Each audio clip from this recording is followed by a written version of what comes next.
Di sebuah gedung pencakar langit, ribuan orang menjalani hari seperti biasa. Tak ada yang menyadari bahwa dalam hitungan menit, tempat itu akan berubah menjadi neraka yang tak memiliki jalan keluar. Sebuah virus mematikan lepas kendali. Mereka yang terinfeksi bukan hanya berubah menjadi zombie, tetapi terus berevolusi menjadi makhluk yang jauh lebih mengerikan. Saat seluruh gedung dikarantina, setiap lantai berubah menjadi arena bertahan hidup di mana satu kesalahan kecil bisa menjadi akhir dari segalanya. Mampukah para penyintas keluar hidup-hidup?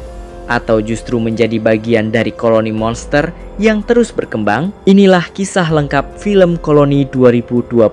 Siapkan diri kalian, karena setelah masuk ke dalam gedung ini, harapan untuk keluar hidup-hidup hampir tidak ada.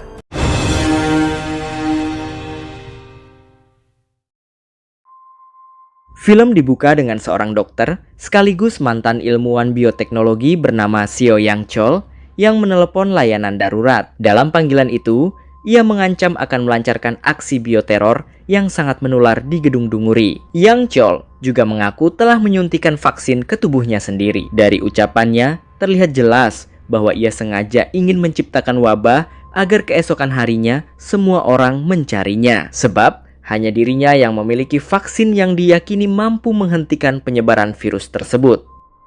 Keesokan harinya, gedung Dunguri menjadi lokasi konferensi besar yang diselenggarakan oleh sebuah perusahaan bioteknologi. Di antara para tamu yang hadir, tampak seorang wanita bernama Kwon Sejong datang bersama mantan suaminya, Han Gyu Seong. Meski hubungan mereka telah berakhir, Gyu Seong masih ingin membantu Sejong mendapatkan pekerjaan baru. Pasalnya, ia akan segera pindah ke Amerika bersama keluarganya, sehingga sebelum berangkat, ia berusaha memberikan kesempatan terakhir bagi mantan istrinya untuk memulai kehidupan yang baru. Konferensi tersebut dipimpin langsung oleh CEO perusahaan, Kang Woo Cheol. Dalam presentasinya, ia memperkenalkan teknologi biologi yang terinspirasi dari kecerdasan kolektif koloni semut. Sebagai buktinya, Woo Cheol memperlihatkan seekor tikus lumpuh yang kembali dapat bergerak setelah disuntik serum hasil penelitiannya. Meski presentasi itu mendapat sambutan meriah, Sejong justru tidak sepenuhnya percaya kepada Woo Cheol. Ia tahu pria itu memiliki ambisi yang sangat besar dan tidak selalu mencapai tujuannya dengan cara yang bersih.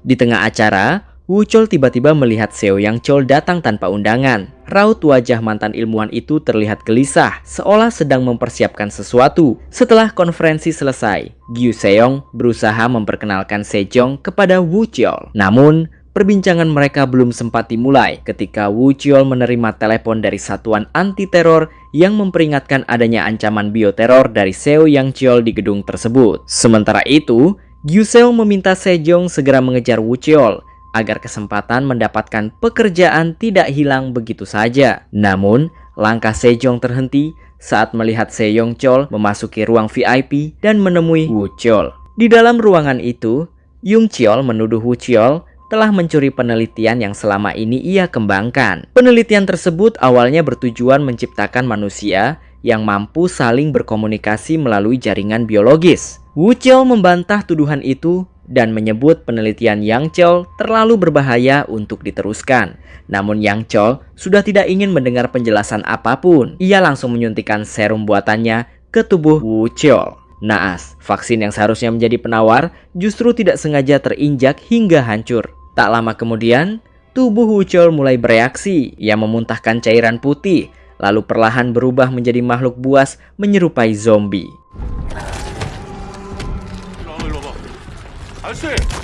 Tanpa pikir panjang, zombie pertama itu langsung menyerang seorang pria yang hendak menghubungi layanan darurat.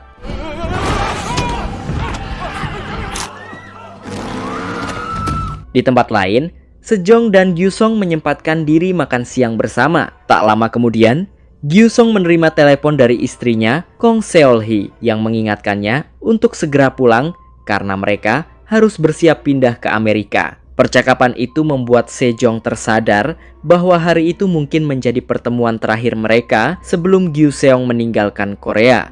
Tak berselang lama, suasana gedung berubah menjadi kacau. Orang-orang yang telah terinfeksi mulai menyerang para pengunjung tanpa pandang bulu. Di tengah kepanikan itu, petugas keamanan bernama Choi Hyun Seok berusaha mengevakuasi para korban. Saat itu, kakaknya yang bernama Choi Hyun Hee juga berada di gedung menggunakan kursi roda karena sedang mengunjungi sang adik. Hyun Hee nyaris menjadi santapan zombie sebelum akhirnya berhasil diselamatkan oleh Sejong dan Gyu-song. Yang menarik, para zombie tersebut terlihat sangat rakus.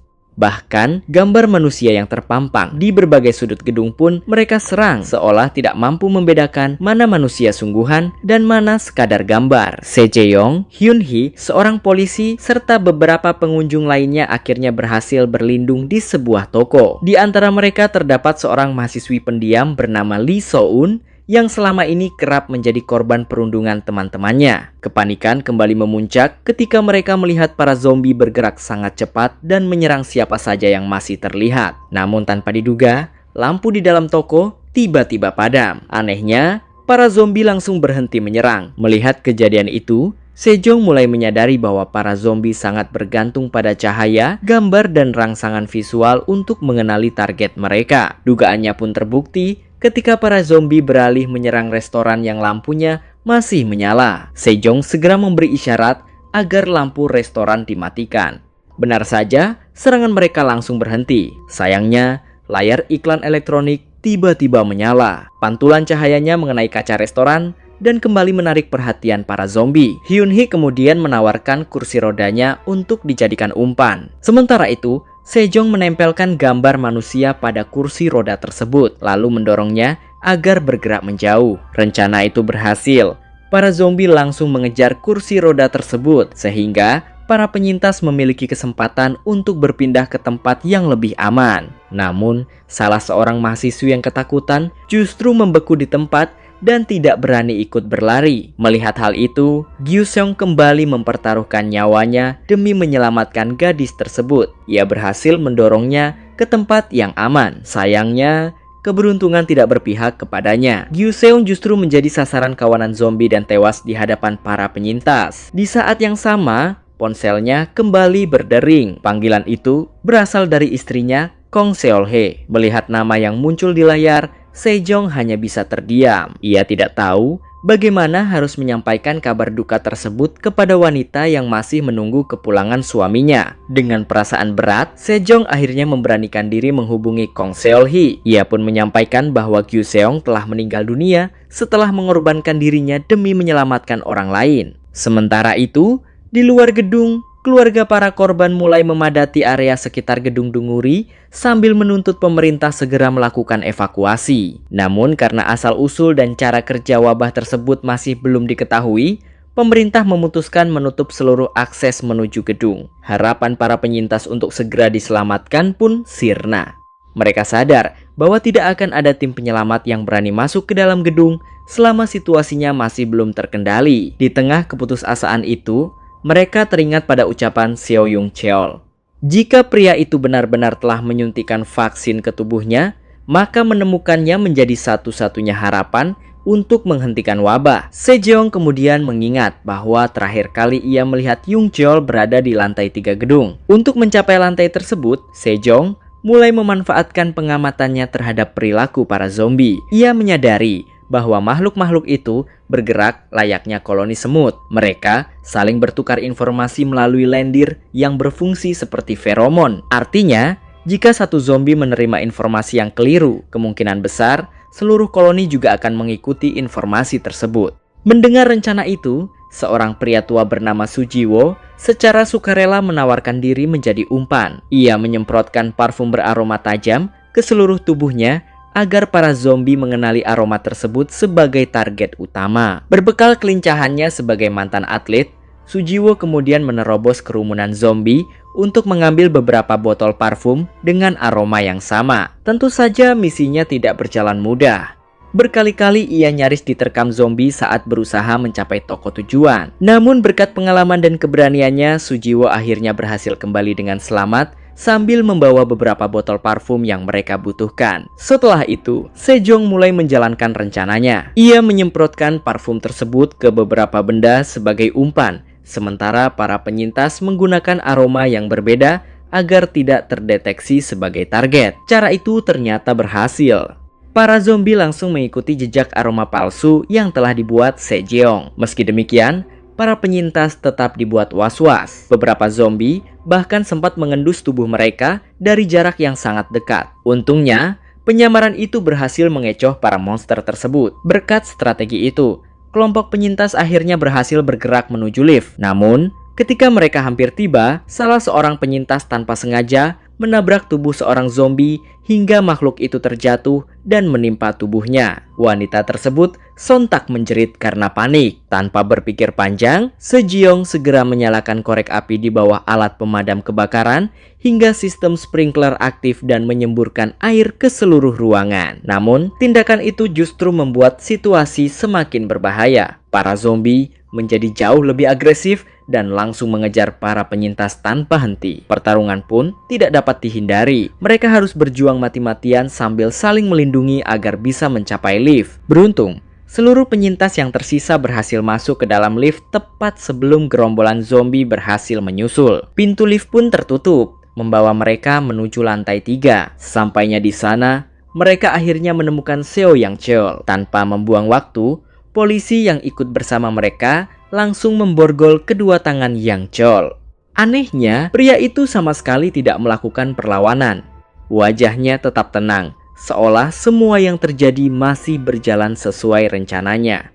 Bahkan, Yung Cheol justru memperingatkan mereka bahwa air yang baru saja digunakan dapat memperkuat jaringan feromon para zombie. Mendengar hal itu, mereka segera memutuskan membawa Yang Cheol menuju atap gedung. Mereka berharap tim penyelamat bersedia mengevakuasi mereka jika mengetahui pria yang membawa vaksin telah berhasil diamankan. Karena paling memahami denah gedung, Hyun Seok pun memimpin rombongan mencari jalur menuju atap. Namun, tanpa sepengetahuan mereka, Yang Cheol diam-diam telah menyiapkan rencana lain. Saat lift sedang bergerak, ia tiba-tiba membuka pintu tepat di lantai yang dipenuhi gerombolan zombie.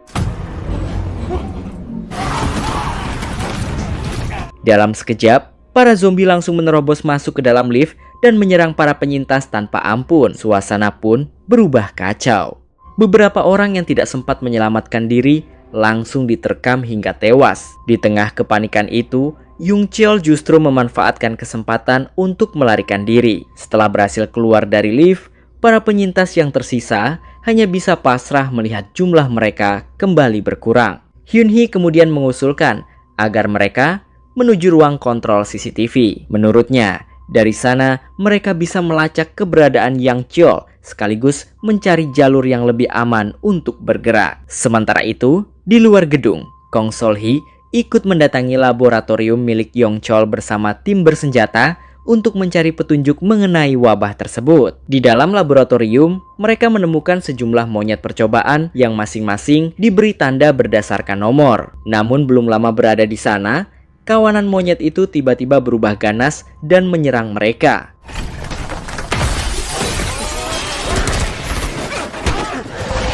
Dalam kekacauan tersebut, Seol Hee berhasil menembak mati salah satu monyet.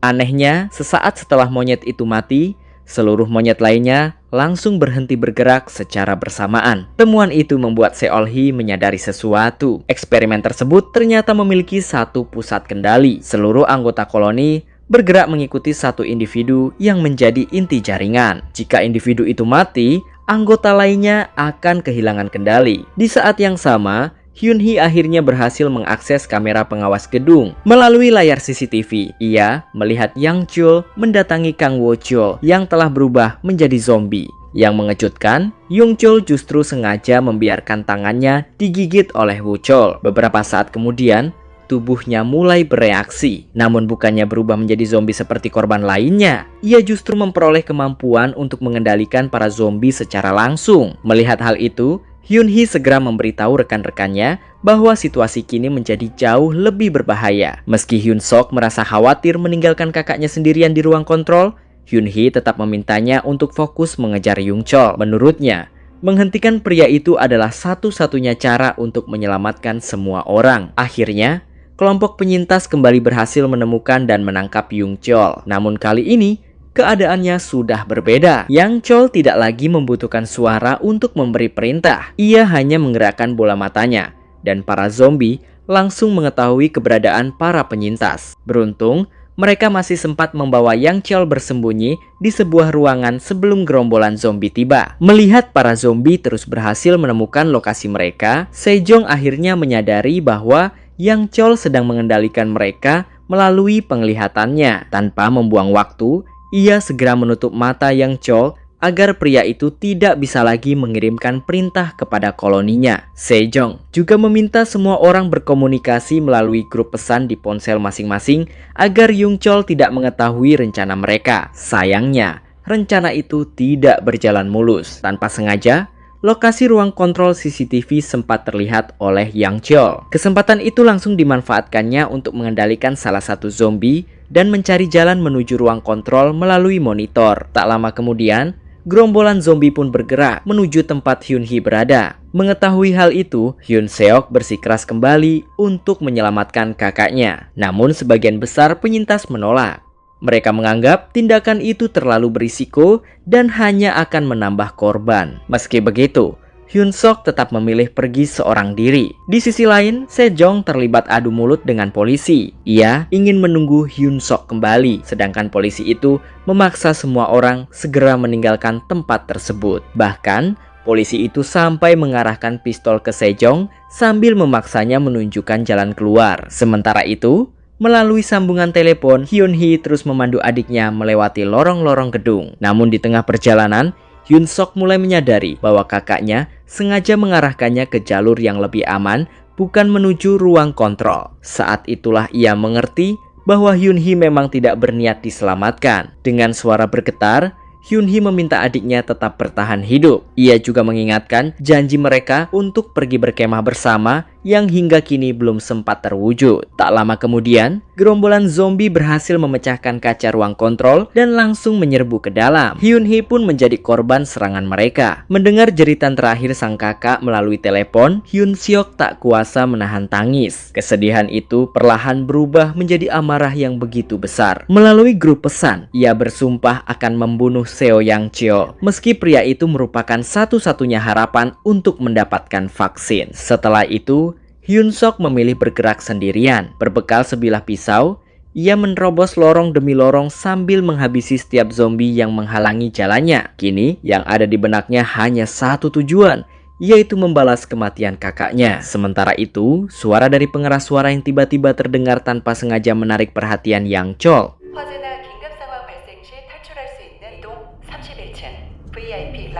Meski matanya telah ditutup, ia tetap mampu memanfaatkan informasi yang berhasil didapatkannya untuk mengendalikan para zombie. Tak butuh waktu lama, gerombolan zombie kembali mengepung tempat persembunyian mereka. Dalam situasi yang semakin kacau, polisi yang sejak awal ikut bersama mereka justru mengambil keputusan yang kejam. Demi menyelamatkan diri, ia menembak salah seorang penyintas agar tubuhnya dijadikan umpan bagi para zombie. Pengorbanan itu memang memberi mereka sedikit waktu untuk melarikan diri. Namun, tak lama kemudian, polisi tersebut harus menerima akibat dari tindakannya sendiri. Kawanan zombie langsung menerkamnya hingga tewas. Sementara itu, Sejong bersama dua wanita penyintas lainnya berhasil membawa Yung Cheol ke sebuah ruangan yang lebih aman. Mereka kemudian mengikat tubuh pria itu agar tidak kembali melarikan diri. Namun masalah baru kembali muncul. Ponsel milik polisi yang telah menjadi korban masih tertinggal di lokasi. Padahal ponsel itu merupakan satu-satunya alat yang bisa mereka gunakan untuk menghubungi tim penyelamat. Tanpa ragu, Sejong memutuskan keluar seorang diri untuk mengambil ponsel tersebut. Sebelum pergi, ia menitipkan Yang Cheol kepada Lee So-eun dan mahasiswi yang selama ini kerap merundungnya. Di tengah situasi yang mencekam, gadis perundung itu akhirnya meminta maaf atas semua perlakuan buruknya. So-eun pun mulai percaya bahwa temannya benar-benar menyesali perbuatannya. Sementara itu, pemerintah masih beranggapan bahwa Kang Wo Cheol adalah pusat dari wabah ini karena dialah orang pertama yang berubah menjadi zombie. Di sisi lain, Sejong akhirnya berhasil mengambil ponsel milik polisi dan segera menghubungi tim penyelamat. Ia memberitahu bahwa petugas yang memimpin operasi telah gugur, sekaligus meminta mereka segera datang sebelum seluruh penyintas menjadi korban. Mendengar laporan tersebut, pemerintah akhirnya mengirim dua tim bersenjata. Satu tim ditugaskan untuk membunuh Kang Wo Cheol yang diduga sebagai pusat koloni. Sementara tim lainnya diperintahkan mengevakuasi Seo Yang Cheol karena tubuhnya diyakini mengandung vaksin. Sayangnya, misi penyelamatan itu tidak berjalan sesuai rencana. Begitu memasuki gedung, kedua tim langsung disergap gerombolan zombie yang menyerang dari berbagai arah. Di saat yang sama, beberapa zombie berhasil menemukan ruangan tempat Yung Chol disekap dan membebaskannya. Dalam kepanikan itu, gadis yang selama ini merundung So-eun kembali memperlihatkan sifat aslinya. Demi menyelamatkan diri, ia tega mendorong So-eun ke arah kawanan zombie. So-eun pun tergigit dan dalam waktu singkat berubah menjadi zombie. Setelah berhasil menguasai So-eun, Yang Chol langsung memerintahkannya untuk menggigit gadis yang selama ini telah merundungnya. Sementara itu, tim bersenjata akhirnya berhasil menemukan Kang Woo-cheol dan menghabisinya. Namun, hasilnya sama sekali di luar dugaan. Mereka mengira kematian Woo-cheol akan menghentikan seluruh zombie. Ternyata, para zombie tetap bergerak seperti sebelumnya. Hal itu membuktikan bahwa dugaan pemerintah selama ini keliru. Kang Woo-cheol bukanlah pusat koloni yang sebenarnya. Di tengah kekacauan tersebut, Hyun Sok akhirnya muncul kembali dan langsung berhadapan dengan para zombie yang dikendalikan Yang Cheol. Diam-diam, Sejong juga datang untuk membantunya menghadapi pria itu. Memanfaatkan kelengahan Yang Cheol, Sejong segera menjerat lehernya menggunakan seutas tali. Namun, Yang Chol kembali mengendalikan beberapa zombie yang berada di dekat mereka hingga berhasil melepaskan jeratan tersebut. Melihat kesempatan itu, Hyun Seok langsung berusaha menghabisi Yang Chol, namun Sejong segera menghentikannya. Menurutnya, selama Yung Chol masih hidup, masih ada harapan untuk menyelamatkan dunia melalui vaksin yang ada di tubuhnya. Ucapan itu justru membuat Hyun Seok semakin emosi. Bahkan ia hampir menyerang Sejong sebelum akhirnya memilih mengejar Yang Chol yang kembali melarikan diri. Setelah berhasil menyusulnya, Hyun Seok justru dikejutkan oleh kemunculan Hyun Hee yang kini telah berubah menjadi zombie. Dengan perasaan campur aduk, ia mencoba mendekati kakaknya. Namun tanpa diduga, Hyun Hee langsung menusukkan sebilah pisau ke tubuh Hyun Seok. Tikaman itu membuat Hyun Seok roboh bersimbah darah hingga akhirnya mengembuskan napas terakhir di hadapan kakaknya yang sudah kehilangan kesadaran sebagai manusia. Akhirnya, Sejong kembali berhadapan langsung dengan Yung Cheol. Di hadapan Sejong, Yang Chol akhirnya mengungkap alasan di balik semua kekacauan yang telah ia ciptakan. Semua ini berawal dari dendamnya kepada Kang Woo-cheol dan orang-orang yang dianggap telah menghancurkan kehidupan ayahnya. Dahulu, penelitian sang ayah mengenai komunikasi biologis antar manusia ditolak. Bahkan hasil penelitiannya dipelintir dan dimanfaatkan oleh pihak lain. Tekanan yang terus-menerus diterima membuat kehidupan ayahnya hancur. Karena itulah, Yang Cheol memutuskan melanjutkan penelitian tersebut dengan caranya sendiri. Ia percaya bahwa sumber dari semua konflik manusia adalah kegagalan dalam berkomunikasi. Menurutnya, jika seluruh manusia dapat terhubung dalam satu jaringan biologis seperti koloni semut, maka tidak akan ada lagi kebohongan maupun pertentangan. Namun, eksperimen yang ia ciptakan justru melahirkan malapetaka. Bukannya menciptakan manusia yang lebih baik, serum itu malah menghilangkan kehendak bebas dan mengubah manusia menjadi bagian dari satu koloni yang hanya mengikuti perintah. Tak lama kemudian, tim penyelamat akhirnya berhasil menemukan Yang Cheol dan segera membawanya keluar dari gedung. Ironisnya, mereka justru meninggalkan Sejong seorang diri di dalam gedung karena menganggap misi penyelamatan telah selesai. Padahal, wanita itu masih harus mempertaruhkan nyawanya di tengah kepungan para zombie yang berkeliaran di setiap sudut gedung. Beruntung, Sejong berhasil menyelamatkan diri dengan berlindung di salah satu ruangan. Tak lama kemudian, ia menghubungi Kong Seol-hee melalui telepon. Dari percakapan mereka, Sejong dan Seol-hee akhirnya menyadari sebuah fakta penting yang selama ini terlewatkan. Pusat koloni ternyata bukanlah Kang Woo-cheol. Mereka teringat pada hasil eksperimen monyet yang ditemukan di laboratorium. Dalam sistem tersebut, individu yang menjadi pusat kendali bukanlah yang pertama terinfeksi, melainkan yang mengendalikan seluruh jaringan. Artinya, pusat koloni yang sebenarnya adalah Seo Yung Cheol. Sementara itu, Yang Chol yang sedang dibawa keluar gedung tiba-tiba memanfaatkan para anggota tim penyelamat yang telah terinfeksi untuk membebaskan dirinya. Dalam sekejap, situasi kembali kacau. Yung Chol berhasil melepaskan borgol dari tangannya, lalu melarikan diri bersama koloni zombie yang kini sepenuhnya berada di bawah kendalinya. Mengetahui hal itu, Seolhae segera melaporkan temuannya kepada Menteri Pertahanan. Ia menjelaskan bahwa Yongcheol adalah pusat koloni yang sebenarnya dan harus segera dihentikan. Namun, peringatannya tidak digubris. Pemerintah tetap menolak mengambil tindakan karena mereka masih menganggap tubuh Yongcheol adalah satu-satunya harapan untuk mendapatkan vaksin. Di sisi lain, Sejong akhirnya berhasil keluar dari gedung Dunguri dengan memanfaatkan pakaian yang telah terkena lendir feromon zombie sebagai umpan. Sementara itu, Yongcheol berhasil meninggalkan area karantina menggunakan sebuah mobil. Akibatnya, ancaman penyebaran wabah keluar wilayah karantina pun semakin besar.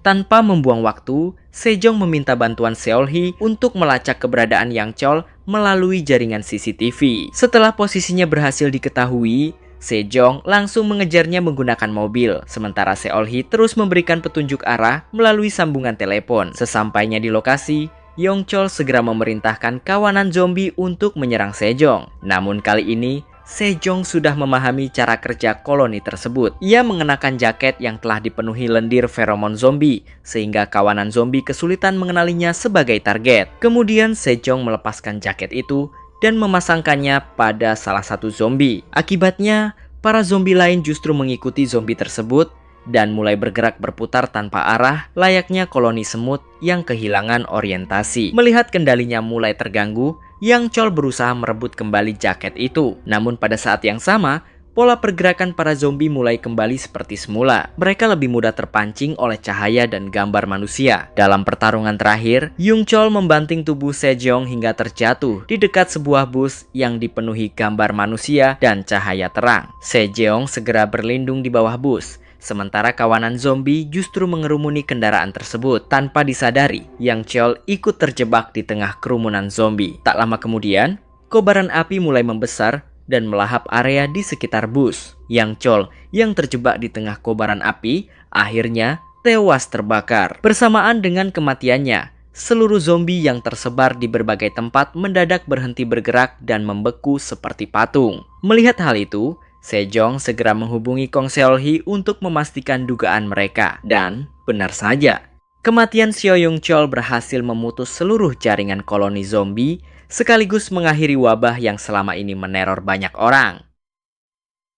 Itulah akhir dari kisah koloni 2026. Menurut kalian, siapa karakter yang paling berperan dalam perjuangan bertahan hidup? Dan kalau berada di situasi yang sama, apa yang akan kalian lakukan? Tulis pendapat kalian di kolom komentar. Jangan lupa klik like, subscribe, dan aktifkan lonceng notifikasi agar tidak ketinggalan sinopsis film-film terbaru lainnya. Terima kasih sudah menonton. Sampai jumpa di video berikutnya. Tetap bersama Wazo Review, tempat di mana setiap film punya cerita yang layak untuk diungkap.